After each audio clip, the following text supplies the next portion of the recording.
Hello, and welcome to HHH, the podcast where we talk about those horrible humans in history. I am your host, Angela Pearson, and I apologize for the lateness of this episode. You know, when you're doing a podcast for fun, you can release the episodes whenever you want, right? But I do apologize. It is becoming that time of year where it's going to get a little crazy.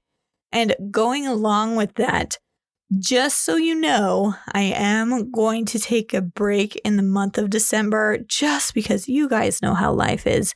Just gets a little crazy. It's going to be a little much for me to stay on top of this and all the holiday stuff. So don't worry though, in January, we are going to start right back up. So make sure you turn on notifications. So when in January, I start posting again, you will be able to know that my podcast is up and running.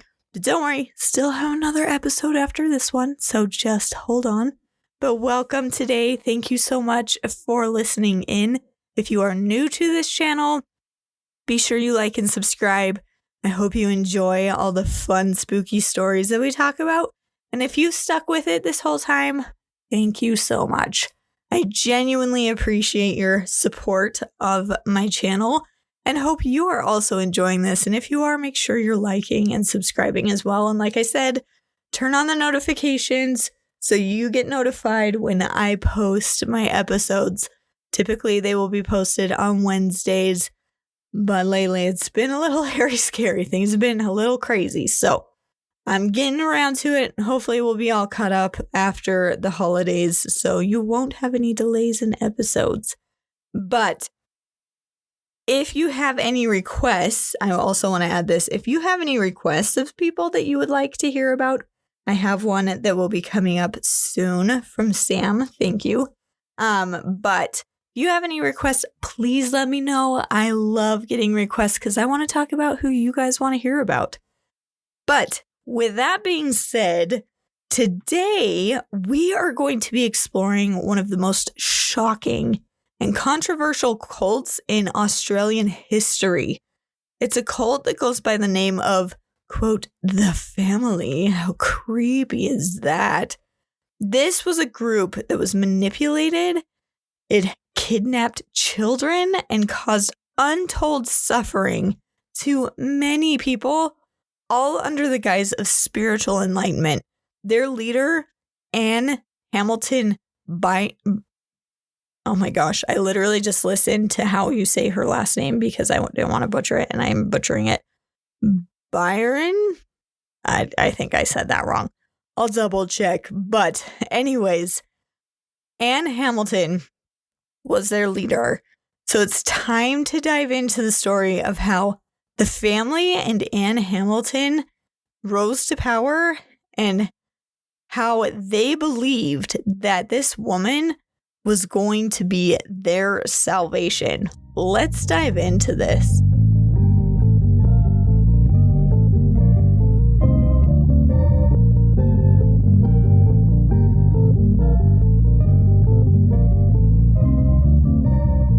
So Anne Hamilton-Byrne, I looked it up just for the sake of making sure I pronounced it right. It's Byrne. Anne Hamilton-Byrne was born as Anne Elizabeth Hamilton on January 30th, 1936, in the suburb of Melbourne, Victoria, Australia. Her biological parents were both working class citizens, and we actually don't have a lot of information about her early relationship with them because she was actually adopted out to a new family at a fairly young age, which you're going to find is very, very ironic when you listen to more of her story. So just keep that in mind. She was adopted out at a very early age. So her adoption is often described as an event that significantly shaped her early years. She was placed in her family, the Hamiltons, at a young enough age that some speculate it interrupted her ability to form the correct kind of connections and bonds to family. And some even say that Anne's adoption may have involved some degree of an emotional neglect, and this lack of secure early attachments could have actually contributed to her later manipulative tendencies. So this fact that she was adopted had a pretty significant impact on her life, as you will see later, which is usually the case with these horrible humans, right? I always say, keep this in mind. Yeah, this is one of those things. So her adopted family had very little warmth or affection, and Anne's adoptive mother, who is described as emotionally distant, may have even further contributed to her feelings of abandonment and inadequacy. So between being adopted, like feeling like her original parents didn't want her, her adoptive mother was very cold and emotionless to her. So this emotional coldness may have actually spurred Anne's later desire to control others, because she sought to form relationships based on power and obedience instead of mutual respect. So a lot of people think this really triggered some pretty bad behavior later in life, but her childhood was full of feelings of loneliness, alienation, which were exacerbated by emotional neglect she experienced from her adoptive parents. Her upbringing didn't provide her with any kind of stable or nurturing foundation, which, again, there's a lot of psychologists that have kind of analyzed her and think that this played a pretty heavy role in her future actions. She also struggled with feelings of inadequacy or insecurity during her early years, which, is understandable as a child that's adopted and trying to figure out your worth, especially if your adoptive family isn't very loving and caring. You probably question your worth and what's the point of you kind of thing.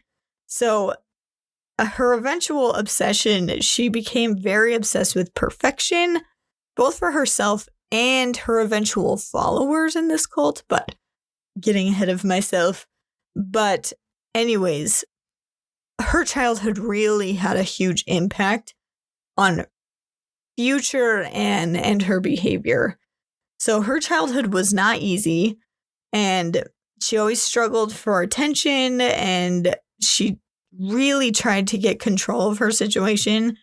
And it wasn't until her 20s, her obsession with power and spiritual healing began to actually take form. So in her teenage years, these were crucial in the development of her complex and disordered sense of self.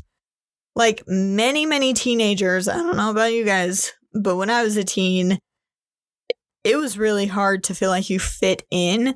Well, she felt this probably worse. She felt very isolated, and she sought identity and purpose in a lot of different places, some of which were kind of unorthodox and ultimately kind of put her on the path of cult leadership, ironically. Like during her teen years, she started really rebelling against like societal expectations. She experimented with a ton of different ideologies and religions and philosophies. And again, these kinds of behaviors led her down this pathway to creating her own cult. She sought meaning in a range of different teachings, and especially she really, really loved New Age spirituality, which helped her form the foundation of kind of the spiritual system she would later use.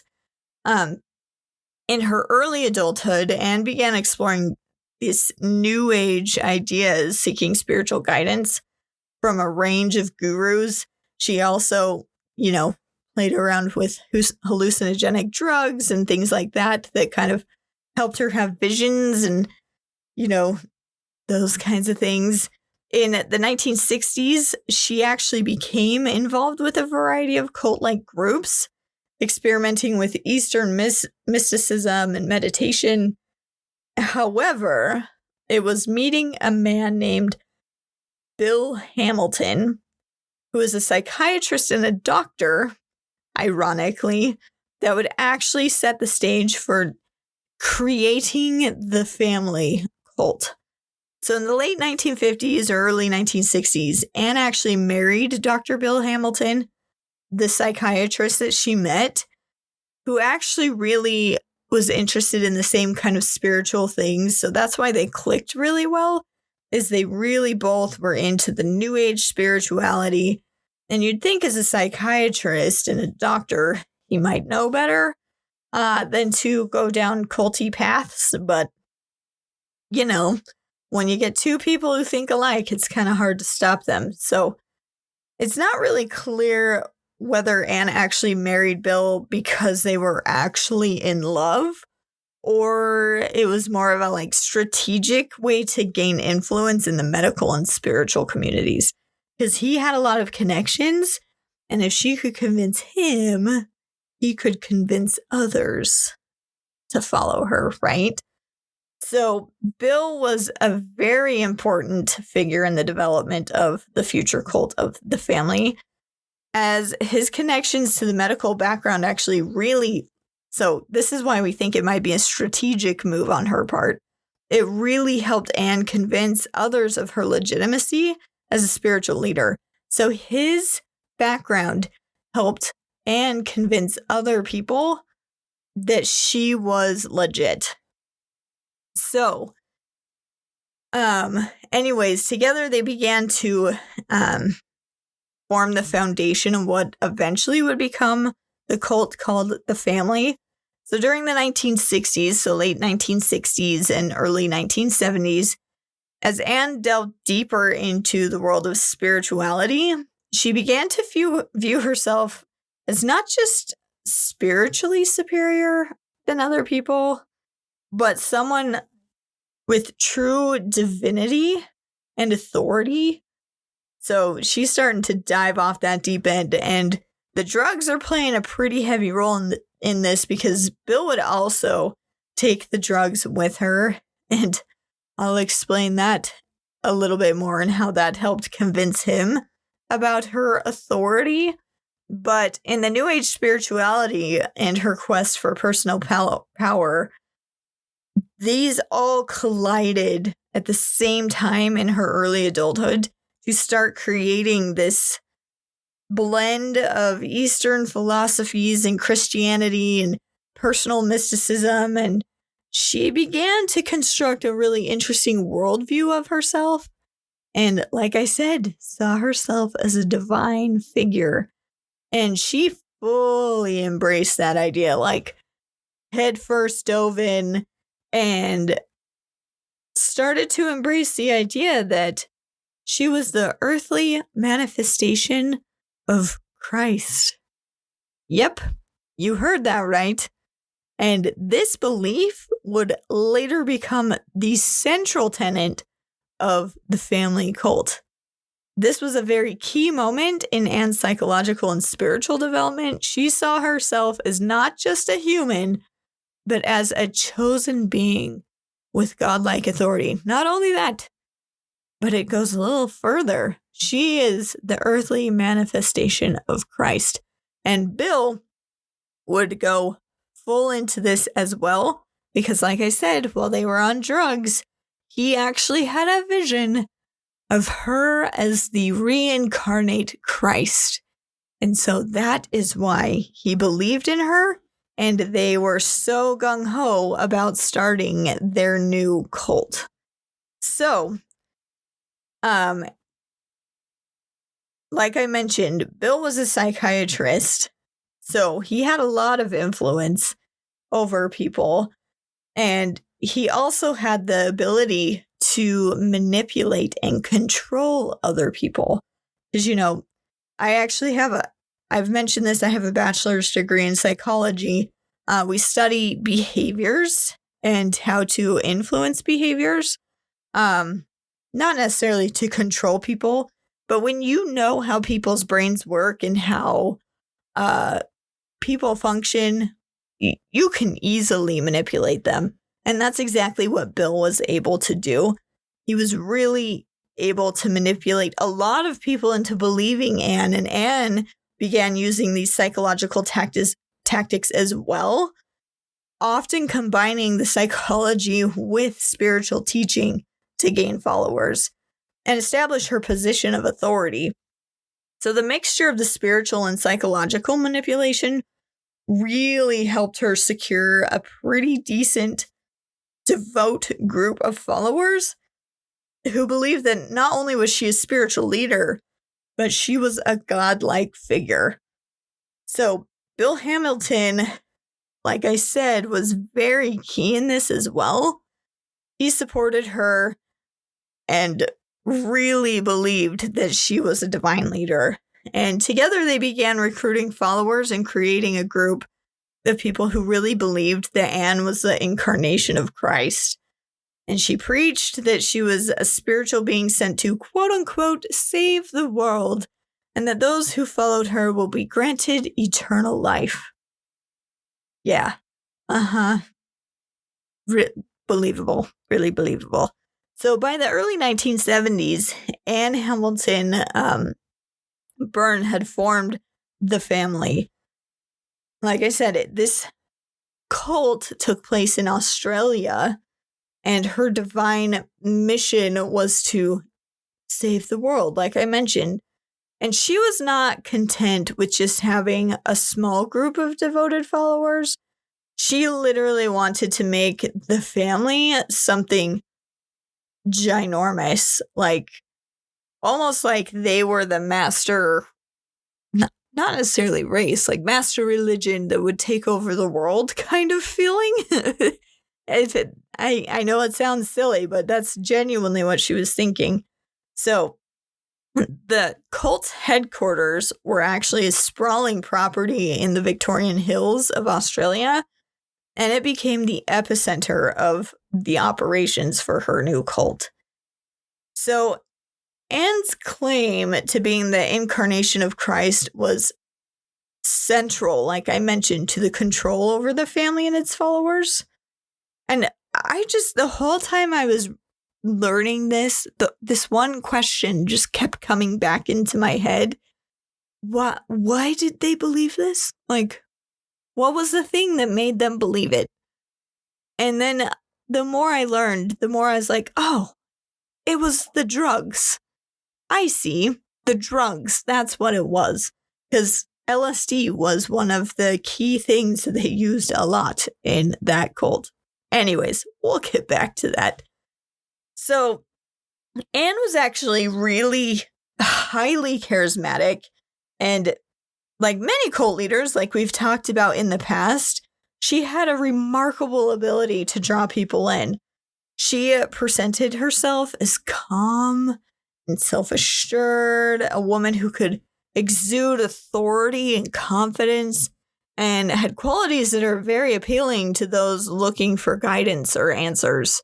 You know, the people who truly need help and guidance in their lives, if they find someone who's that self-confident, they will follow them. And she knew exactly how to present herself in a way that made people believe that she had special knowledge. She claimed to have a direct line to God. Where have we heard that before? And presented herself as, quote, the chosen one to lead the family to salvation. I swear, all these cult leaders use the exact same tactics, and it's shocking that people fall for it. But, you know, when you're desperate, I guess it's harder to see reason and logic when you're just wanting hope, you know? So, anyways, her calm demeanor, intense gaze, and personal magnetism allowed her to really exert a great deal of psychological influence over her followers. So, if you came across someone who seemed very calm and loving and like really made you feel seen, it would be hard not to be drawn to that kind of person. And that's the kind of person she was. She portrayed herself as someone who could access higher powers, higher spiritual knowledge, which gave her a certain allure to people who were really seeking purpose and meaning in their life. She spoke with authority about her spiritual mission, weaving elements of Christianity, Eastern mysticism, and New Age philosophies to create an electric spiritual system that made sense to all of her followers. So if they listened to her, like, her teachings really clicked with them because she interwove so many new things that appealed to people. And in the early stages of the family, Anne combined elements of those Christian teachings with the New Age ideas and claimed that she was not only the spiritual guide, but the physical manifestation of Christ, like I've said. But she positioned herself as the quote-unquote mother and savior of her followers. Now, keep the mother thing in mind. That is important.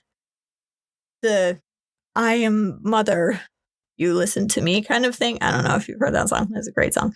Anyways, so her followers truly believed that she was the only way to get spiritual enlightenment. So, as a divine quote-unquote mother, that was key to her cult. And yes, keep this in mind because this is very important and it'll come back later.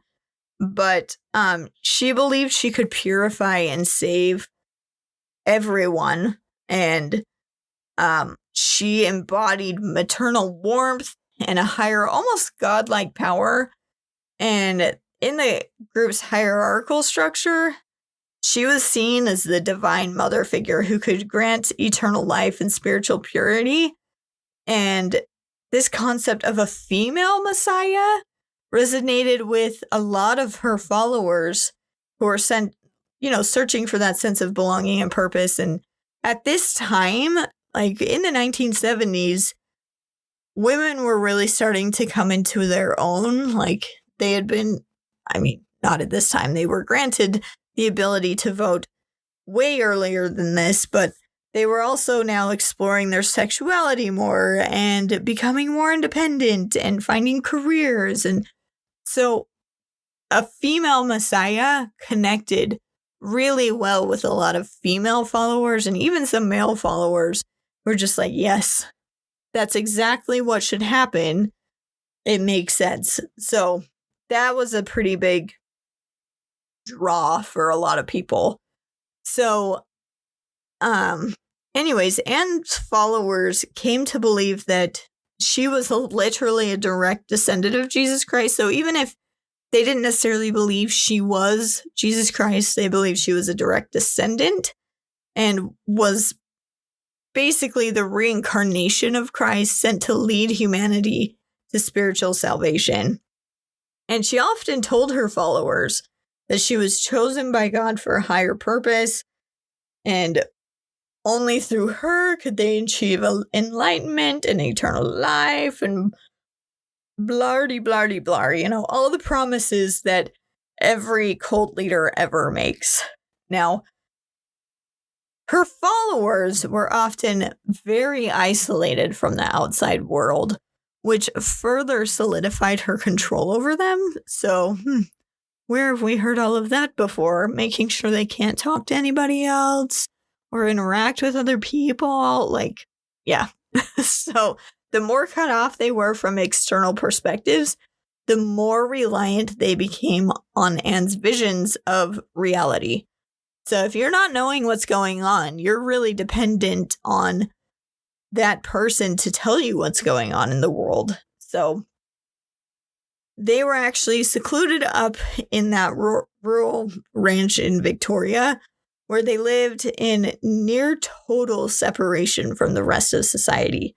This isolation made it really easy for Anne to present herself as that divine figure, and the people really trusted her. And without access to any other source of information, followers were more susceptible to her control and her belief system. And you'll see that in almost every cult, because like I said, if you don't have any information coming from any other source, you just have to believe your leader is telling you the truth. They were also subject to intense psychological indoctrination through constant reinforcement of Anne's divine status, coupled with the isolation, there was also emotional abuse and manipulation. She instilled a deep belief that she was literally the only source of truth. So followers were truly psychologically conditioned to worship her as the literal reincarnate Christ, and any doubts of her status were erased as fast as possible. They often conducted regular spiritual practices and rituals and ceremonies, many of which were specifically designed to reinforce Anne's divine status. Followers often prayed to Anne or referred to her as quote-unquote mother, and they would partake in rituals celebrating her divinity, which a lot of these rituals included partaking of drugs, like I mentioned, the LSD. And through these ceremonies, the cult members would reinforce their beliefs that she was divine and miraculous. So, one of her most strong psychological tactics that she used to convince people she was Christ was actually fear. Weird how that's such a strong motivator for people. She would tell her followers that if they were part of the divine mission, they would and failed to obey her or the cult's strict rules, they would face eternal punishment. Nothing like threatening eternal damnation to make sure your followers stick to your rules, right? Eternal torment, eternal punishment, just scare the bejeebas out of them. Yeah, it's a good way to do it. Yeah, her fear tactics helped her maintain control over her followers. She convinced them, like I said, that without her, they would be eternally damned and in spiritual ruin. And this fear was often reinforced by action. Sorry.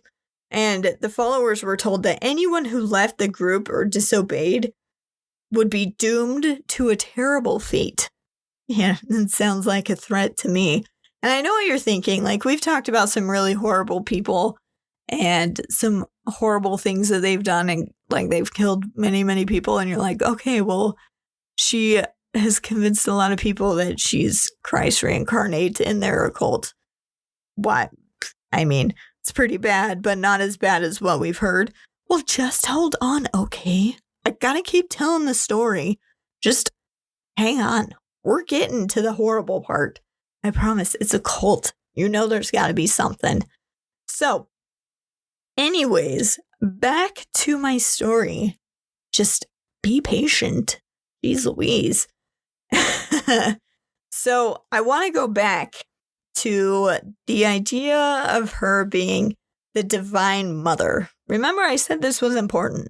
This is where we get into where they are horrible and awful, and this cult was a menace. So, Anne wanted to be the mother of as many children as possible. Because, you know, mother, she's got that quote-unquote motherly instinct. No, she does not. She does not, and you will find out why. So she wanted to be the mother of as many children as possible, no matter how that happened. She had a few children of her own, like biological children, but most of her children were quote-unquote adopted, and I'm going to tell you what I mean by quote-unquote adopted. This is where I said it's really ironic that she was adopted as a child, because let's get into what she did to a bunch of children that was way more traumatic than her just being normally adopted. So, anyways, as you probably guessed, she was not adopting children through legitimate legal channels. Instead, she used a variety of deceptive, illegal methods to acquire children. Yeah, that's right. Basically stealing children. Yeah, let's get into this. Many of the children taken by the family cult were either abducted or taken from their biological parents under false pretenses. Some reports suggest that Anne had connections with certain social workers or people in authority, because remember, her husband was a psychologist, so he had a lot of connections in that area. And they apparently were able to gain access to vulnerable children. She would often claim that she wanted to provide a loving, stable home for the children in need. But the truth is very far from that, and we'll talk about that in a second. I just want to keep telling you about how she got these children, because we aren't done yet.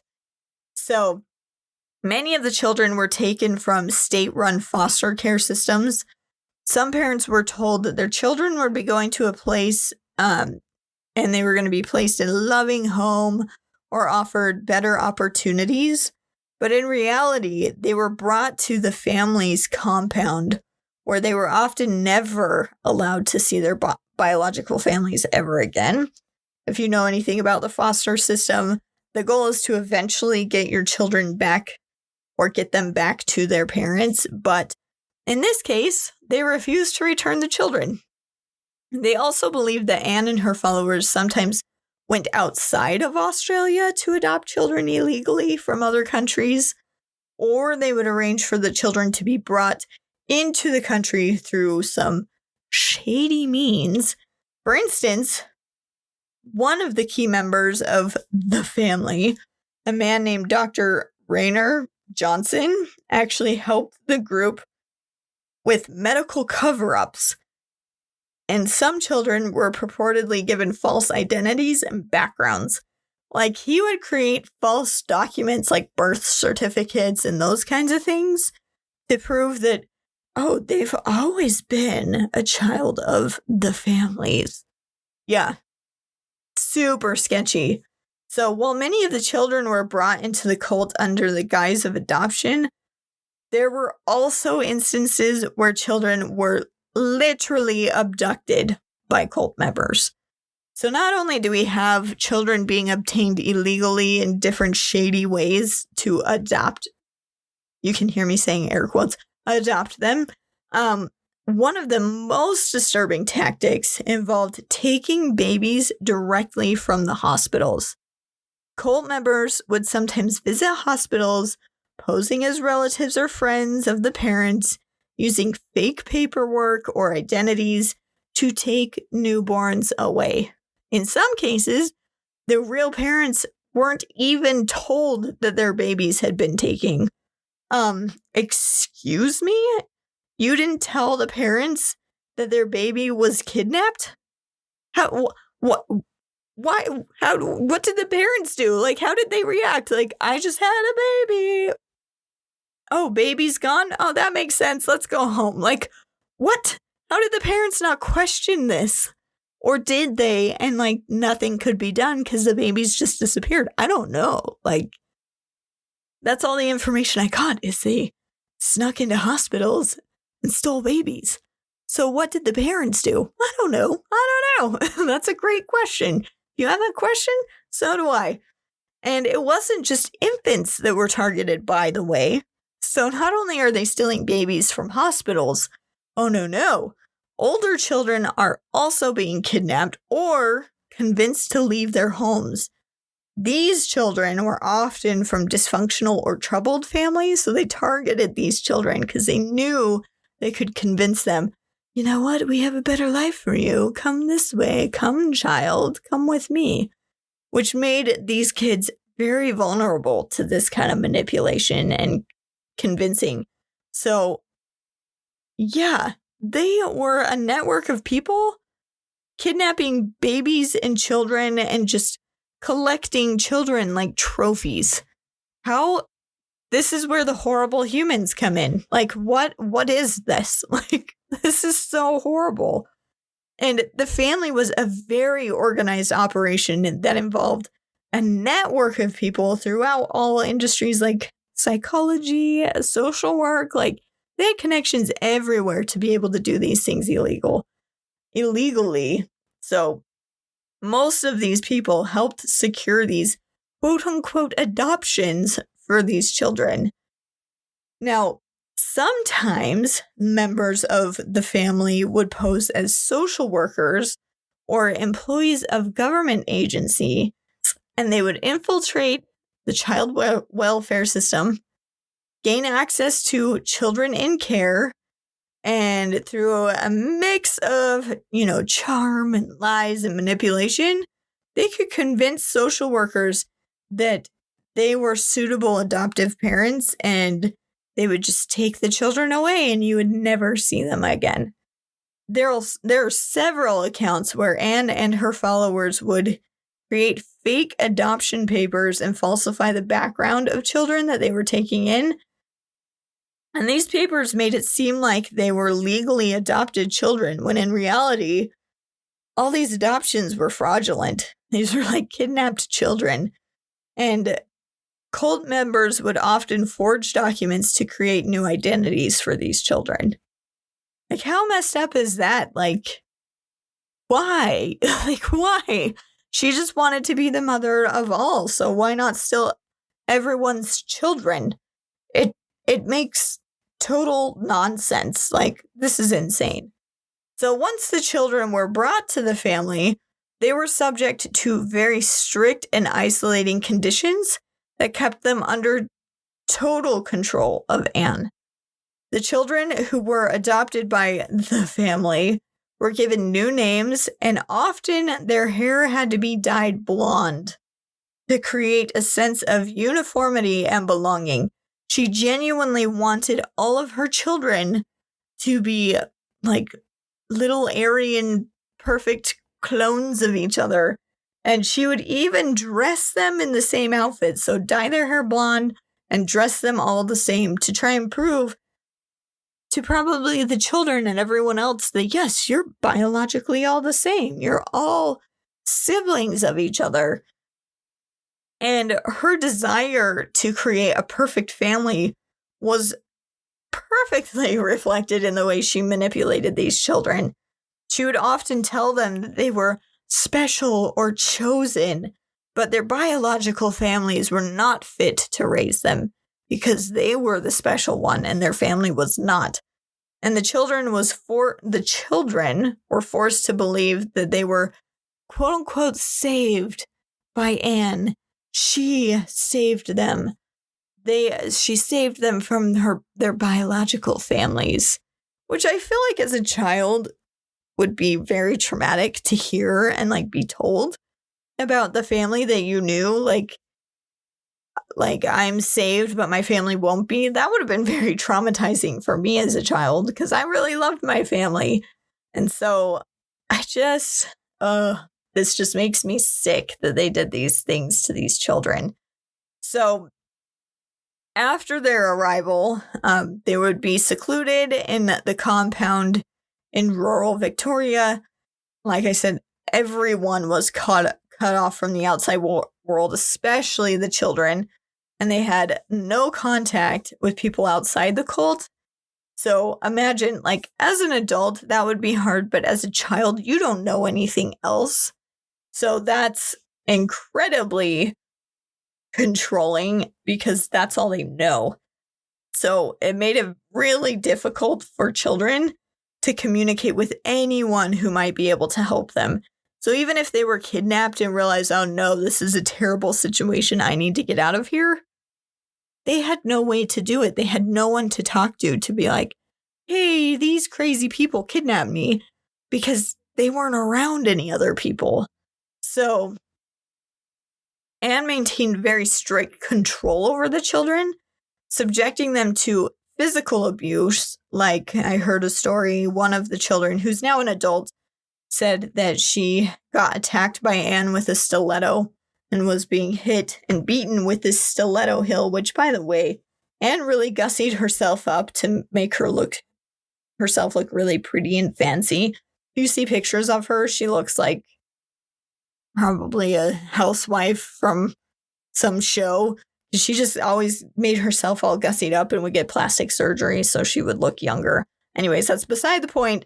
I just wanted to mention that here because she had a stiletto heel she was beating one of the children with. And when that broke, she let her husband continue the beating. So this came straight from one of the children, who is now an adult, by the way. So they would physically abuse them, emotionally manipulate them, and there were always very cruel punishments for the children if they did anything wrong.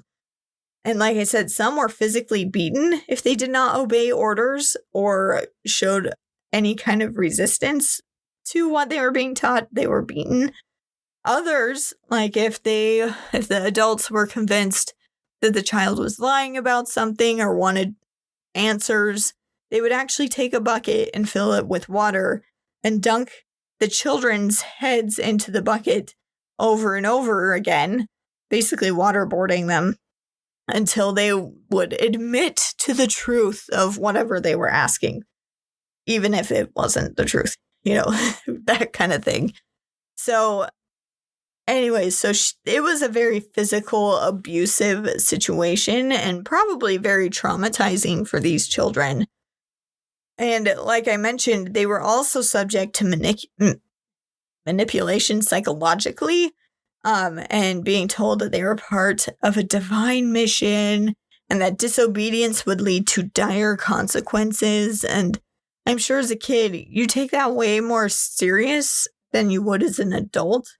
Like when someone says that there's going to be some serious consequences and there are threats as a as a child, your imagination's going to go crazy and you're going to be terrified. So you aren't going to try and do anything out of bounds.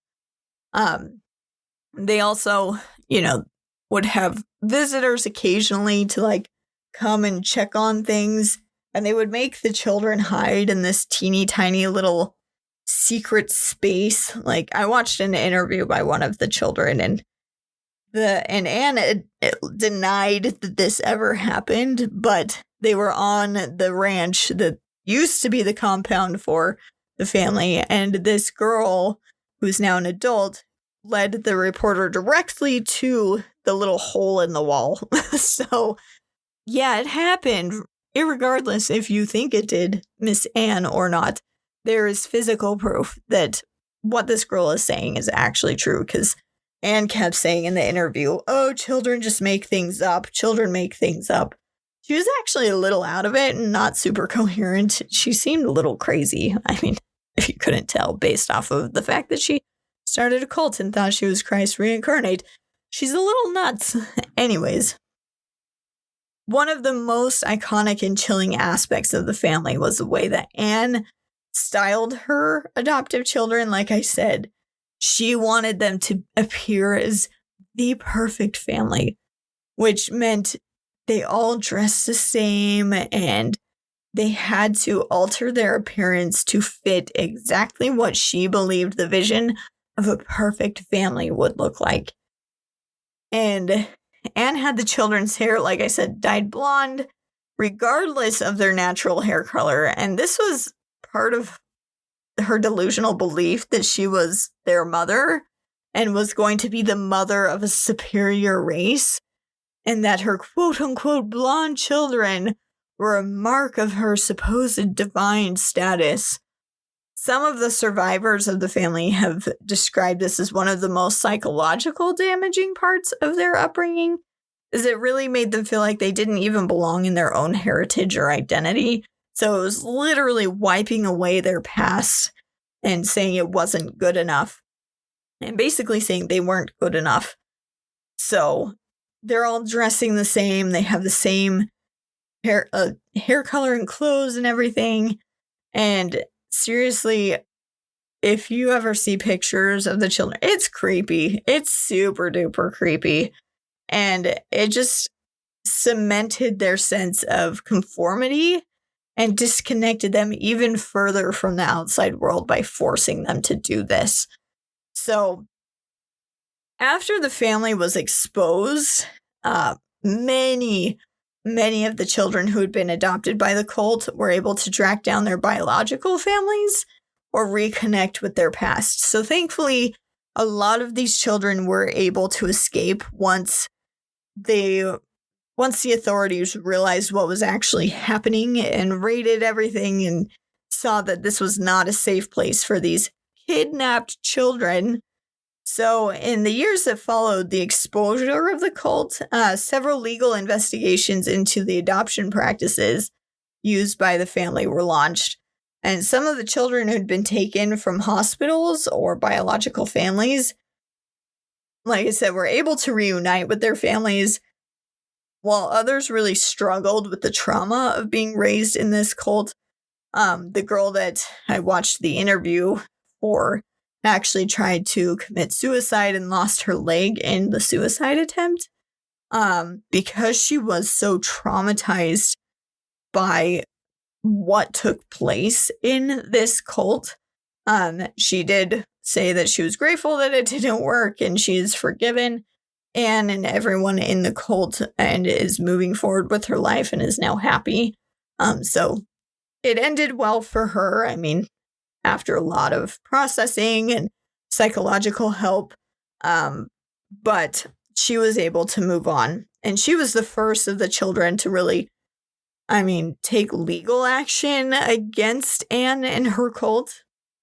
But many of the children who were part of the family still suffer from long-term psychological effects, including trauma, identity issues, and a really deep sense of betrayal, which I can only imagine. Like, you were brainwashed and abused to think certain things. I could see why you might feel a little bit betrayed. So their stories have come to light over the years, slowly as they've found safety in others, for getting justice for what was done to them. In the interview I watched, Anne was not in jail. I don't think she was ever thrown in jail for what they did, but she did die on June 13th of 2019. So the legacy of the family is one of horror, manipulation, and devastation. And though the group itself was effectively dismantled after the discovery of all the horrible things that were going on there, the psychological scars left on the victims will remain for a very long time.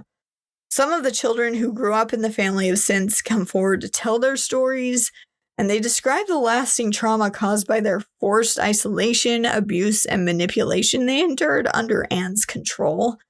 Many still struggle to understand what actually happened to them and to reconcile the normalcy of their early lives with the horror of their later lives. So, though Anne's actually gone and passed away, the family's influence can still be seen in the aftermath. The case remains one of the most disturbing examples of cult abuse in Australia, and it serves as a really grim reminder of the dangers posed by groups that prey on vulnerable individuals. And like I've said before in other podcasts, and even in this one, like, it's those people really seeking belonging and wanting to be somewhere that accepts them that are most vulnerable to these cults. And that's exactly who followed Anne in this cult. And unfortunately, it was the children who had no choice that suffered in this situation. So we didn't have like a mass everyone kill themselves situation for this specific cult, but that doesn't mean it wasn't horrific and traumatic for many, many people. And the family isn't just a piece of history. It's literally a warning about the power of charismatic leaders and how easily they can manipulate these vulnerable people when they offer false hopes and promises of salvation. So, Anne's story is a tragic one. Her story isn't. It's the story of the children that she manipulated, kidnapped, and abused. But it's an important reminder of the dangers that are posed by those who seek to control others under the guise of spirituality. So it still affects people today. And that is why today, Anne Hamilton-Byrne is our horrible human in history. So if you're liking hearing these creepy stories about some of the horrible people around the world, and the reason why I did this one today is, we can have a little break from some murder. We'll get into some murder next week. But there are still horrible things that people can do without killing people. So that's why I wanted to highlight this, just kind of like I did with Rasputin. Rasputin never killed anyone, but he had a ripple effect throughout Russia that is still being felt to this day. So just because they don't murder people doesn't mean they're not horrible humans. And Anne Hamilton-Byrne is a horrible human in history for what she did to those children. So if you're liking these stories, if you want to hear more, please be sure you're liking and subscribing. And like I mentioned at the beginning of the podcast, I am going to be taking a break in the month of December just because the month of December is nutso with all the performances and parties and everything. I just want to make sure I have enough time to get you guys the content that you deserve. So starting January, we will do more episodes, but don't worry, we have one more left before December begins. And next week, make sure you tune in to Horrible Humans in History because we are going back to the wild, wild west. You know, the good old days when there were cowboys and no rules and all of that kind of stuff. Oh, we're going there. And you best believe we are going to be talking about Billy the Kid. And I'm so excited because I've always heard stories about Billy the Kid, but I don't know his true story. So we're going to dive into Billy the Kid's story, and he has killed, well, he did kill. He's not alive anymore. Spoiler alert. He died. Spoiler. But he killed over 20 people. So tune in next week as we go on a wild ride in the wild, wild west talking about Billy the Kid. We will see you next week.